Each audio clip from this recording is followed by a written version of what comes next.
नमस्कार। शब्द विन्यास 666 पर आप सभी मित्रों का पुनः पुनः स्वागत और अभिनंदन। कहानियों की इस श्रृंखला में आज हम आपके लिए लेकर आए हैं दिव्या माथुर जी की कहानी करारनामा। अपने इस चैनल पर आज हम लोग पहली बार दिव्या जी की कोई कहानी सुनने जा रहे हैं। विदेशी धरती से जुड़े रहने के बावजूद दिव्या माथुर जी ने हिंदी साहित्य में बहुत से कहानी संग्रह, कविता संग्रह, उपन्यास और बाल उपन्यास भी लिखे हैं। इनकी एक कहानी सांप सीढ़ी पर दूरदर्शन द्वारा एक टेलीफिल्म भी बनाई गई है। तो आज पहली बार हम दिव्या माथुर जी की कोई कहानी अपने चैनल पर सुनने जा रहे हैं। नाम है करारनामा। तो सुनना प्रारंभ करें।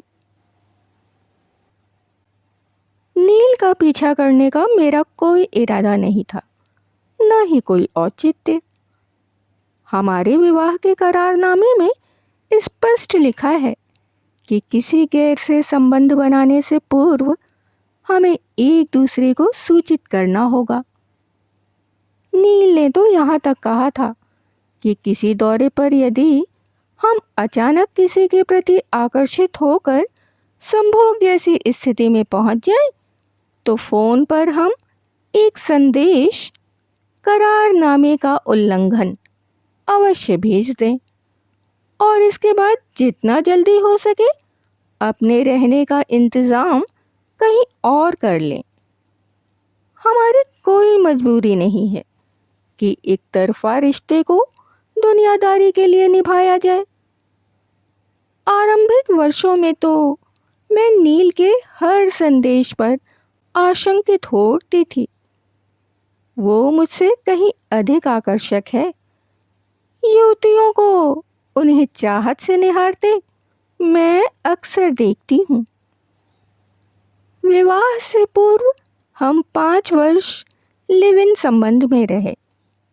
तब हम दुनिया भर की बातें कर लिया करते थे, अन्यत्र प्रेम संबंधों और सेक्स विषयक सभी तरह की। हम इतने करीब आ चुके थे कि विवाह की कभी आवश्यकता ही महसूस नहीं हुई। मेरी माँ और नील के पिता की जिद के आगे झुककर हमने विवाह कर लिया था। हमारा कोई बहाना काम नहीं आया था। यहाँ तक कि विवाह का सारा इंतज़ाम भी उन दोनों ने अपने खर्चे पर ही कर डाला था। नील ने मुझे अपने पहले विवाह के विषय में नहीं बताया था, पर तब हम दोनों ने ही अपने भूत का जिक्र करना जरूरी नहीं समझा था। मेरे भूत में तो कुछ बताने लायक था ही नहीं। पढ़ाई पढ़ाई पढ़ाई, एक से बढ़कर एक कंपनी में नौकरियां और फिर अपनी कंपनी का आगाज। इसी सिलसिले में नील से मुलाकात हुई थी। मां नाराज थी कि इतनी बड़ी बात नील को छिपानी नहीं चाहिए थी। हमारे विवाह के रिसेप्शन पर बिना किसी पूर्व सूचना के नील की पत्नी रीवा का अपने नए पति के साथ आ टपकना मुझे भी बहुत खला था, पर आधुनिकता का खोल ओढ़े मैं मुस्कुरा दी थी। माँ ने ही ढूंढ ढांड कर मुझे बताया था कि नील की एक बेटी भी है, जो रीवा और उसके नए पति के साथ सिडनी में बस गई है। न मैंने नील से कुछ पूछा, न ही उन्होंने कभी जिक्र किया। दोनों में कोई गहरी तकरार हुई होगी। नील के पिता और माँ को हम अक्सर कहते सुनते कि पति पत्नी का मिलकर घर खरीदना और फिर जल्दी से जल्दी एक बच्चे को जन्म दे देना विवाह के सफल होने की संभावना को बढ़ाता है। खैर, हमारा तर्क कुछ और ही था। 2 मासिक मार्गेज देने के स्थान पर पैसा लगाकर एक अच्छा घर खरीद लेने और घर के बिलों के बराबर बंटवारे से होने वाली भारी बचत और उस बचत से मस्ती, दुनिया की सैर, अच्छे रेस्टोरेंट्स में महंगी शराब और लजीज भोजन, और हाँ, हमारी जगत प्रसिद्ध पार्टी। विवाह के बाद जल्दी ही नील के पिता का नेपथ्य में, किंतु माँ का हस्तक्षेप खुल्लम खुल्ला शुरू हो गया। बच्चा कब पैदा करोगी, या जितनी देर करोगी उतना मुश्किल हो जाएगा। अभी तो तुम्हारे ससुर और मेरे हाथ पांव चल रहे हैं। बच्चे को संभालने में हम तुम्हारी मदद कर सकते हैं। इतने व्यस्त जीवन में बच्चों की चिल्लपों, तिस पर माँ बाप का पहरा हमें बर्दाश्त नहीं था। खैर, हमारे बच्चा नहीं हुआ तो नहीं हुआ, इलाज तो दूर, हमने तो यह भी जानने की कोशिश नहीं की कि आखिर समस्या क्या है। नील के पिता ने कहना छोड़ दिया। बाप बेटा बैठकर एक से एक महंगी शराब पीते। ऐसी बातें पुरुषों के बीच किसी के निजी जीवन में दखल अंदाजी मानी जाती है, पर जहाँ तक माँ का संबंध है, ये उनके प्यार और कर्तव्य की सूचक है। हाल ही में हमने अपने विवाह की 7वीं सालगिरह मनाई थी, अपने पसंदीदा पब में, वही अपने 5-6 घनिष्ठ मित्रों के साथ। हम और हमारे मित्र सब प्रौढ़ लोग हैं, एक से एक ऊंची पोस्ट पर बैठे हैं। सब ने वही ड्रिंक्स ऑर्डर की जो हमेशा पीते हैं, वही खाया जो सदा खाते हैं। पब के मालिक ने अपनी तरफ से एक केक हमारी मेज पर लाकर रखा, सो झेपते हुए हमें काटना पड़ा। जॉली गुड फेलो तक नहीं गाया किसी ने, कोई उत्साह नहीं, ना ही मजाकिया सस्ते उपहार। कभी जिन पर कई कई दिनों हंसी ठट्ठा चलता था। बेरंग जीवन सपाट हो चला था। हमारे विवाह की अवधि शायद पूरी हो चुकी थी, किंतु हमें एक दूसरे की आदत हो चली थी। मैं सोचती हूँ कि घर छोड़ने की पहल शायद नील ही करे।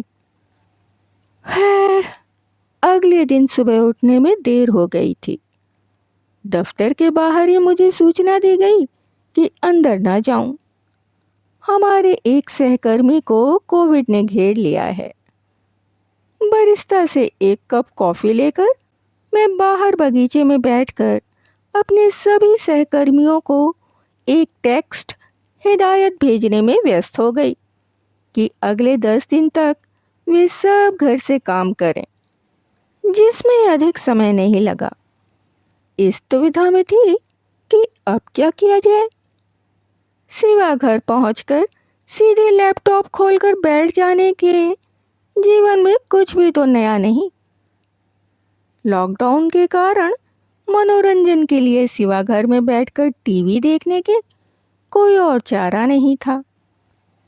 काम के सिवा मैं कुछ नहीं जानती, सिवा पढ़ने के मेरा कोई और शौक नहीं है।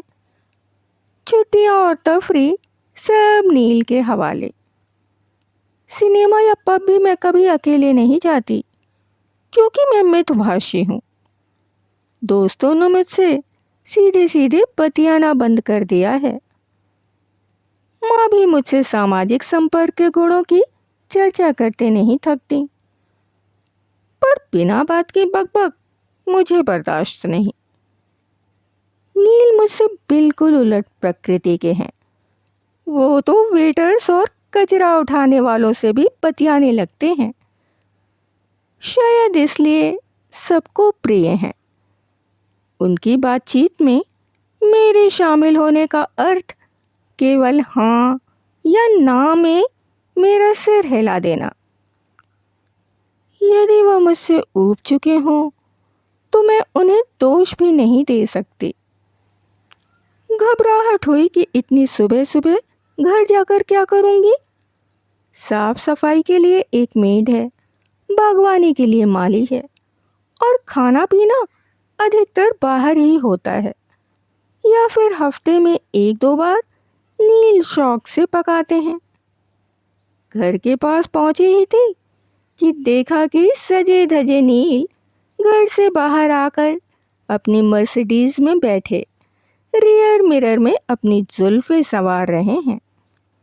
मैं स्वयं उनके जुल्फों पर ही तो फिदा हुई थी। बहुत सुंदर और रेशमी बाल हैं जो उनके चौड़े माथे पर झूम झूम आते हैं। उन्होंने मुझे अब तक नहीं देखा था। सोचा कि पूछ ही लूं कि कहाँ का इरादा है, किंतु तभी सड़क के दूसरी ओर एक टोयोटा आकर रुकी। नील झटपट अपनी कार से निकले और टोयोटा में जा बैठे, जिसकी चालक एक युवती थी। मर्दों के शब्दों में कहूँ तो एक चिक यानी चूजा, उम्र में हम दोनों से कहीं छोटी और बेहद हसीन। शायद किसी काम से आई हो, किंतु जिस तरह नील ने उसे आलिंगन में लेकर उसके दोनों गाल चूमे, मेरा बदन झंझना उठा। मैं तो सोचती थी कि अब प्यार व्यार जलन ईर्ष्या जैसा कुछ भी मुझ में नहीं बचा है कि मैं नील पर शक करूं या लड़ूं झगड़ूं। महीनों हो जाते हैं हम बिस्तर हुए। कुछ होता है भी तो मशीनी गति से, भावना रहित। मैं उत्तेजित हो उठी हूँ। मृत नसों में हरकत हो रही है। मन हुआ कि अपने सहकर्मी जोशुआ को घर पर बुला लूं। दीवाना है वो मेरा, पर बेहद बोरिंग, मुझसे कहीं अधिक बोरिंग। फिर याद आया कि हम 10 दिन तक किसी से नहीं मिल सकते। एकाएक याद आया कि कल रात को नील ने अपना कोविड टेस्ट किया था। आज इस चूजे से मिलना जो था। दोनों ने मास्क भी नहीं पहने हैं। दोनों जानते हैं ना कि नेगेटिव है। मेरा जासूस मन सजग हो उठा। एकाएक मैं उनकी कार के पीछे चल दी। घर में बैठकर परेशान होने से तो यही अच्छा है। उत्सुकता है कि नील ने मुझे अपने इस नए संबंध के बारे में क्यों कुछ नहीं बताया। आशिक मिजाज नील और उनके दोस्तों की बीवियों के साथ फ्लर्टेशंस की ओर तो मेरा ध्यान भी नहीं जाता। मेरी उदासीनता ही शायद उन्हें बढ़ावा देती हो। मुझे समझ नहीं आ रहा कि आज मैं इतना उत्तेजित क्यों हो रही हूँ। बदलना जीवन का नियम है, किंतु उम्र के इस पड़ाव पर कैसा भी बदलाव कठिन लगता है। शायद आज इन दोनों की यह पहली डेट हो। वह रात को लौटकर मुझे बता ही देंगे। 40 मिनट से मैं उनके पीछे हूँ। अब वे हाईवे से उतरकर एक पतली सी सड़क पर निकल आए हैं। लगा कि लगातार पीछा करती मेरी कार को नील अवश्य पहचान जाएंगे, पर वह बातों में इतने मशगूल हैं कि उन्होंने एक बार भी रियर व्यू पर नजर नहीं डाली। दोपहर के भोजन का समय हो चला है। सुबह मैं नाश्ता भी तो नहीं करती। मैं भी यहीं कहीं रुककर सलाद या सूप ले लूंगी। न जाने कहाँ किस रेस्टोरेंट में जा रहे हैं। अब मेरी भूख और उत्सुकता दोनों बढ़ गई है। बाईं तरफ बार्नेट अस्पताल दिखाई दिया तो मैंने जाना कि हम कहाँ पहुँच चुके थे। सालों पहले मैं यहाँ अपनी माँ के साथ आई थी। यहीं बोरमवुड में उनकी एक सहेली रहा करती थी, सफिया, जो हैटफील्ड विश्वविद्यालय में फ्रेंच की प्राध्यापिका थीं। वह तब काफ़ी बीमार थीं। नील के हिसाब से बोरमवुड एक पॉश इलाका नहीं है। इसका अर्थ है कि यहाँ आने का सुझाव चूजे का ही होगा।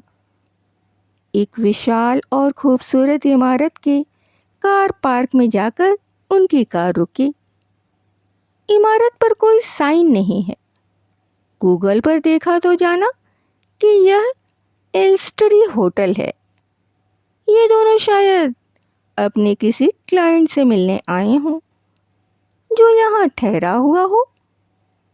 मेरा मासूम मन अब भी यह मानने को तैयार नहीं है कि दोनों के संबंध गहरे हो सकते हैं। पसोपेश में हूं कि रुकूं या लौट जाऊं। फिर सोचा कि कुछ खा लूं, इस बीच शायद कुछ और जानकारी हासिल हो जाए। मैंने दूर एक कोने में कार पार्क की और अंदर आकर रेस्टोरेंट ढूंढने के लिए नजर घुमाई तो देखा कि चूजे का हाथ थामे नील सीढ़ियां चढ़ रहे हैं। दोनों बेहद खुश और उत्तेजित दिखाई दे रहे हैं। दिल पर मानो एक जोरदार घूंसा लगा। वे बेकार सी भावनाएं फन उठाए मुझ पर आक्रमण करने वाली हैं। बजाय उन्हें ललकारने की, तमाम तर्कों को इकट्ठा करते हुए मैं रेस्टोरेंट में जाकर एक कुर्सी पर धाराशायी हो गई। एक ना एक दिन तो ये होना ही था। इसमें बड़ी बात क्या है? वे दोनों तो कमरे में पहुंच चुके होंगे और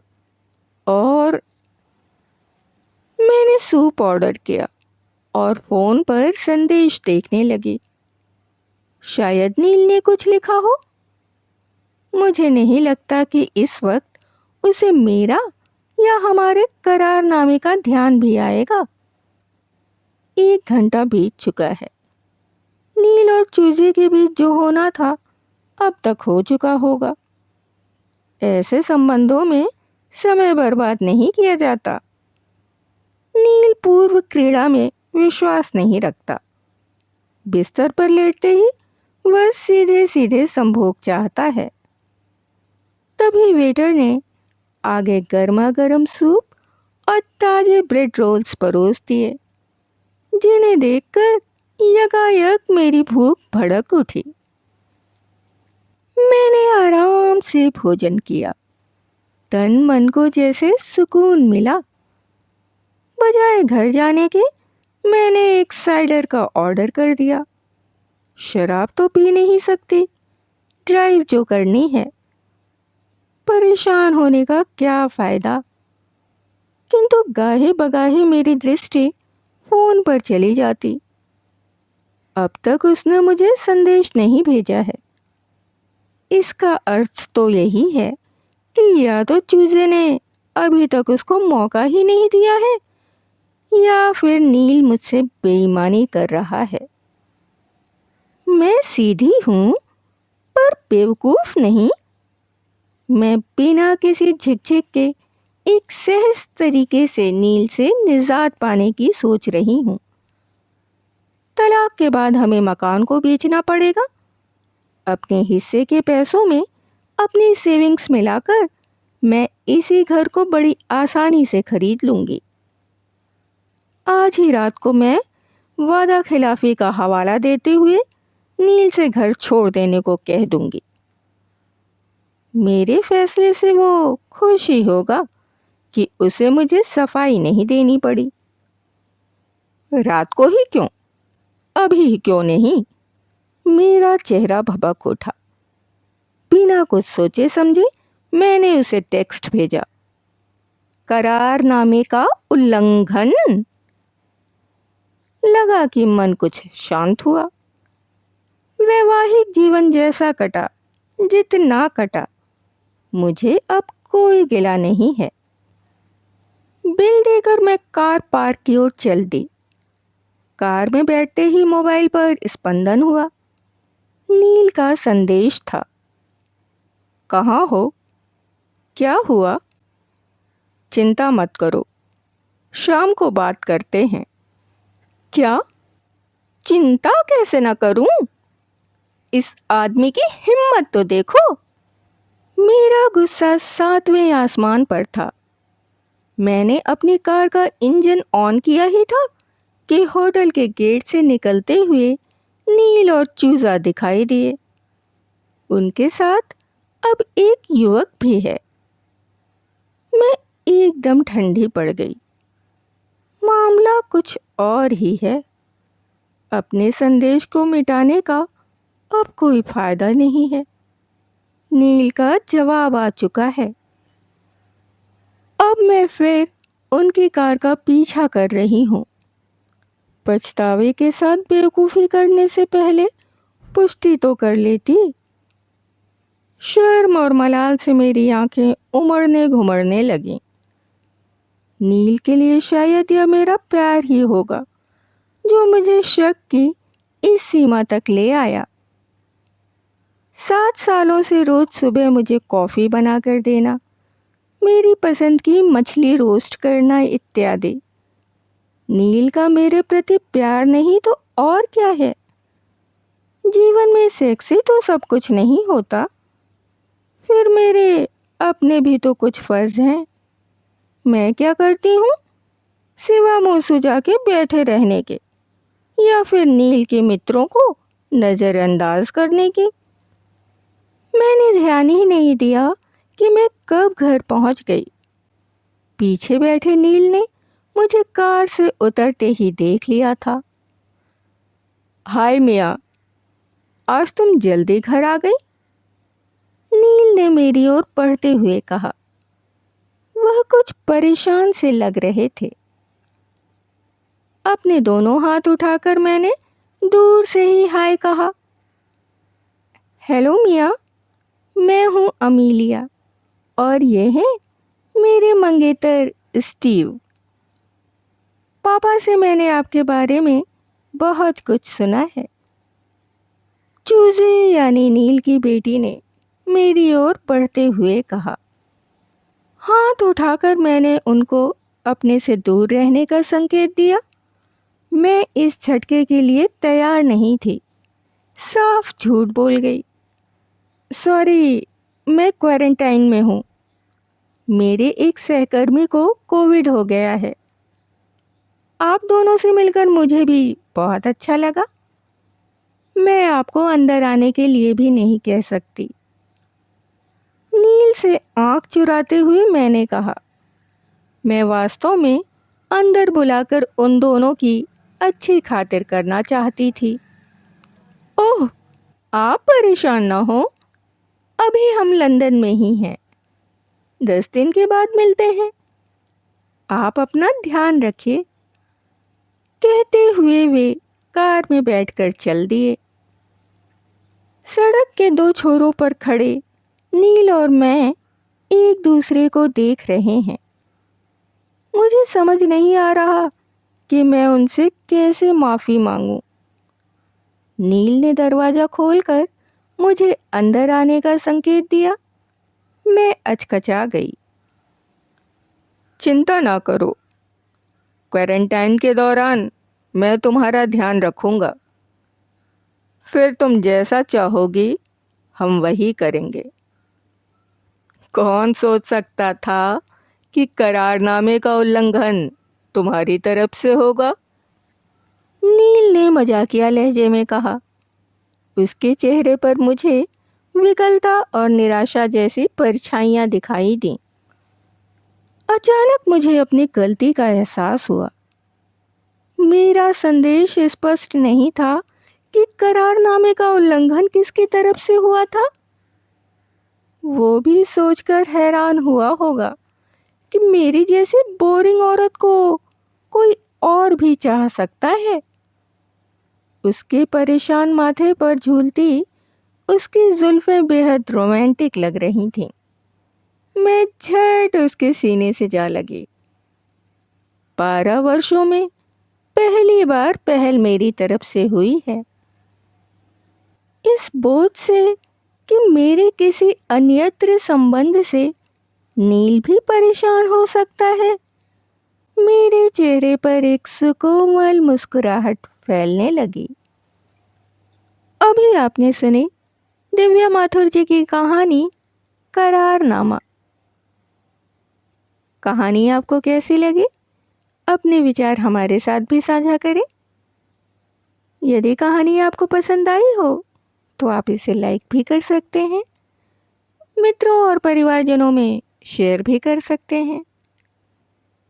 जो भी सदस्य पहली बार चैनल पर आए हैं वो चैनल को सब्सक्राइब कर लें और बेल आइकन को दबाना बिल्कुल भी ना भूलें।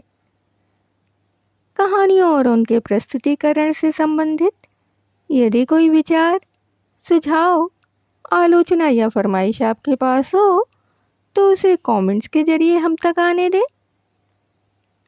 इसके अतिरिक्त अपने पसंद की कोई कहानी, उपन्यास या अपने पसंदीदा किसी लेखक की कोई रचना यदि आप हमारे द्वारा इस मंच के द्वारा सुनना चाहते हैं तो उसके लिए भी आप कमेंट्स में हमें लिख सकते हैं। अभी के लिए विदा। शुक्रिया।